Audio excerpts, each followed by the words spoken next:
ലോക്സഭയിൽ സംഘർഷം, എംഎൽഎമാർക്കെതിരെ ബലപ്രയോഗവും കയ്യാങ്കളിയും. പ്രതിപക്ഷാംഗങ്ങൾ സ്പീക്കർ ഡയസിന് മുകളിൽ കയറി. ഇതോടെ അടിയന്തര പ്രമേയ ചർച്ചയ്ക്ക് നിൽക്കാതെ സഭ ഇന്നത്തേക്ക് പിരിഞ്ഞു.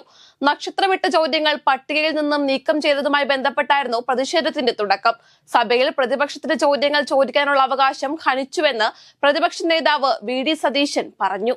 വിവാദങ്ങൾക്കൊടുവിൽ എ.ഡി.ജി.പി എം.ആർ. അജിത് കുമാറിനെ ക്രമസമാധാന ചുമതലയിൽ നിന്ന് മാറ്റിയ നടപടിയിൽ പ്രതികരണവുമായി CPM സംസ്ഥാന സെക്രട്ടറി M.V. ഗോവിന്ദൻ.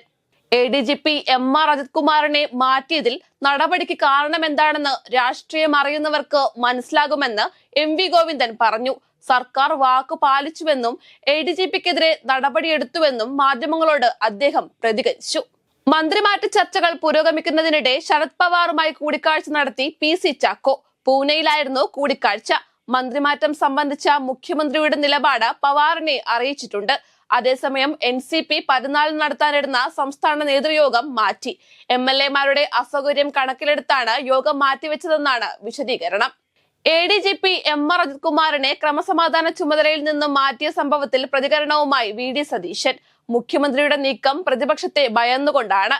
ചെയ്ത കുറ്റത്തോട് ആനുപാതികമായല്ല നടപടി. RSSന്റെ ചുമതലയിൽ നിന്നും ബറ്റാലിയന്റെ ചുമതലയിലേക്കാണ് ഇപ്പോൾ മാറ്റിയിരിക്കുന്നതെന്നും വി.ഡി. സതീശൻ പറഞ്ഞു.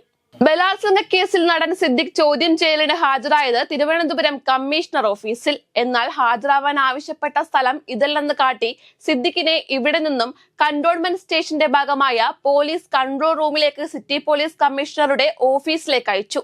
സുപ്രീം കോടതിയിൽ നിന്നും ഇടക്കാല ജാമ്യം അനുവദിച്ചതിന് പിന്നാലെ ചോദ്യം ചെയ്യാൻ ഹാജരാവാൻ തയ്യാറാണെന്ന് സിദ്ദിഖ് പോലീസിന് ഇമെയിൽ അയച്ചിരുന്നു. അതിനു മറുപടിയായാണ് സിദ്ദിഖിനോട് ഹാജരാവാൻ നോട്ടീസ് നൽകിയത്. ചേലക്കരയിലും പാലക്കാടും BJPയുമായി ധാരണയായെന്ന അൻവറിന്റെ പ്രസ്താവനയ്ക്ക് മറുപടിയുമായി M.V. ഗോവിന്ദൻ. അൻവറിന്റെ ഈ പ്രസ്താവന ശുദ്ധ അസംബന്ധമാണെന്നും അൻവറിന്റെ നീക്കങ്ങൾ അജണ്ടയുടെ ഭാഗമാണെന്നും അദ്ദേഹം പറഞ്ഞു. SDPI, ജമാഅത്തെ ഇസ്ലാമി, മുസ്ലിം ലീഗ്, കോൺഗ്രസ് എന്നിവരാണ് അൻവറിന്റെ പരിപാടിയിലെത്തിയത്. കമ്മ്യൂണിസ്റ്റ് വിരുദ്ധതയുടെ ഭാഗമായി അവതരിപ്പിക്കപ്പെടുന്ന കാര്യമാണെന്നും അദ്ദേഹം പറഞ്ഞു.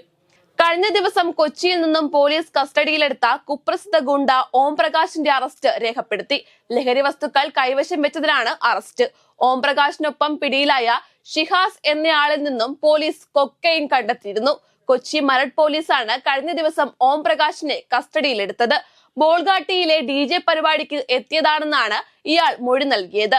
മഞ്ചേശ്വരം തെരഞ്ഞെടുപ്പ് കോഴ കേസിൽ പോലീസ് വീഴ്ചകൾ അക്കമിട്ട് നിരത്തി K. സുരേന്ദ്രനെ കുറ്റവിമുക്തനാക്കിയ കോടതി വിധി.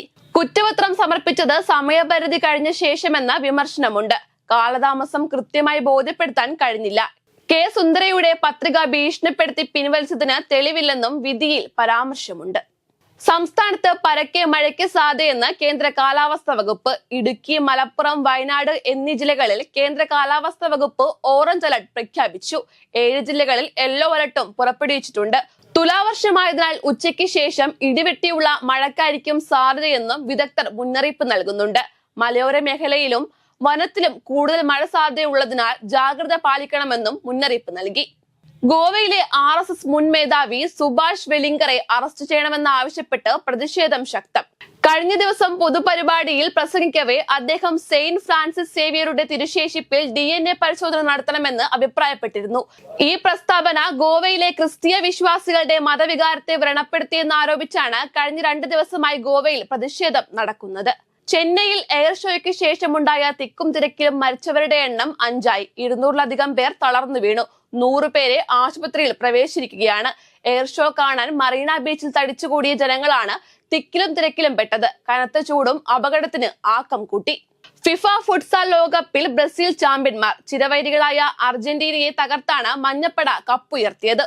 ഉസ്ബെക്കിസ്ഥാനിൽ നടന്ന കലാശപ്പോരിൽ 1-2 ഗോളുകൾക്കാണ് ബ്രസീലിന്റെ വിജയം.